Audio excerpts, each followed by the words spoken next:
Tarot, where we decode the unseen patterns of the world. Today, we're talking about a design that's so common, it's pretty much invisible to us now. Exactly. It was something hidden in plain sight, just waiting for the right person to see, not an annoyance, but a totally ingenious solution. It's a pretty wild thought, isn't it? I mean, think about all those little frustrations you deal with every day, the things you just kind of brush aside. What if one of them was holding a secret? A secret that could completely change industries, from aerospace all the way down to the shoes on your feet. And our story today kicks off with exactly one of those annoyances. It's an experience I think we've all had if you've ever walked through a field or the woods. Oh, yeah. You get back and your clothes, or maybe your dog, are just covered in these tiny, stubborn little hitchhikers. Okay, so let's paint a picture. The year is 1941. We're in the Swiss Alps. And there's this Swiss engineer, George de Mestral, and he's just coming back from a hunting trip with his dog. Right, and this part is really key. The story doesn't start in some sterile, high-tech lab, no beakers, no white coats. It starts right here on a simple walk in the mountains. So when they get back, they are covered, absolutely covered, in these things called burdock burrs. And these things aren't just sitting there loosely, they are stuck on tight. If you've ever dealt with them, you know the feeling. It's that slow, annoying process of picking them off one by one by one. And this is the exact moment where for 99% of people, the story would have just ended. Most of us, we just complain a little, pick them off, and forget all about it. But for de Mestral, that frustration was about to flip into a full-on investigation. His engineer's brain it couldn't let it go. It wasn't enough to just get rid of the burrs and be done with it. He got completely fixated on the question, why? What was the actual mechanism that gave these little plants such a powerful grip? So instead of tossing them in the garbage, he takes one of these pesky little burrs and he puts it under a microscope. Such a simple action, right? But it was this huge shift from just seeing a problem to actually searching for a hidden pattern. And of course, what he saw in that moment, it changed everything. That microscope revealed a secret that nature had been perfecting for millions of years, a design that was at the same time incredibly simple and just unbelievably effective. The sheer elegance of it is just brilliant. He saw the burr was covered in hundreds and hundreds of tiny flexible hooks. And those hooks were perfectly shaped to grab onto anything with a loop. Like the fibers in his pants or the fur on his dog. It was a perfect, natural hook and loop system.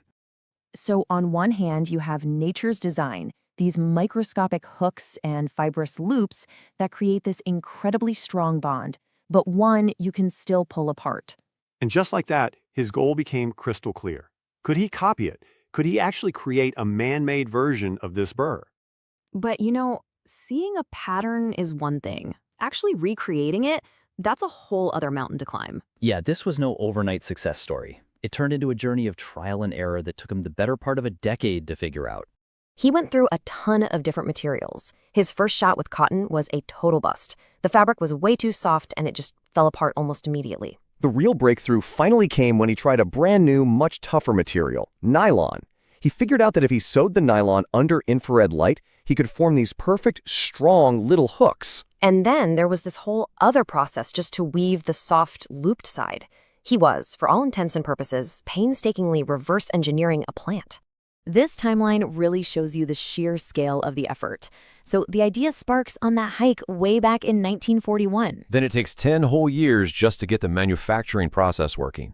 He finally patents it in 1955, and he calls it Velcro, which comes from the French words velours for velvet and crochet for hook. But the real game changer, the thing that catapulted it into fame, came in the 1960s. That's when NASA started using it for the space program. And that was it. That's what took it from being this sort of quirky invention to an absolute necessity. Once people saw astronauts using it to keep things from floating away in zero gravity, the whole world paid attention. That little idea, once just stuck to a dog's fur in the Alps, was now literally reaching for the stars. And from there, it came all the way back down to Earth and right into our homes. And then suddenly, it was everywhere. It totally changed kids' shoes. It started showing up on blood pressure cuffs in hospitals, on tactical gear for the military, and just a million other places we don't even think about anymore. An entire world transformed, all because of one curious observation.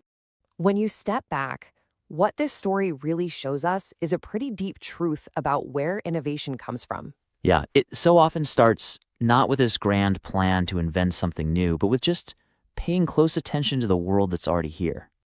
Think about it. The world's most elegant fastener that isn't a zipper wasn't dreamed up in some boardroom or a big R&D lab. The blueprint was already out there, perfected by millions of years of evolution, just waiting for somebody to stop, look a little closer at a daily annoyance, and not just dismiss it. Which kind of leaves us with one last thought. Velcro is probably the most famous example of this idea, which scientists now call biomimicry.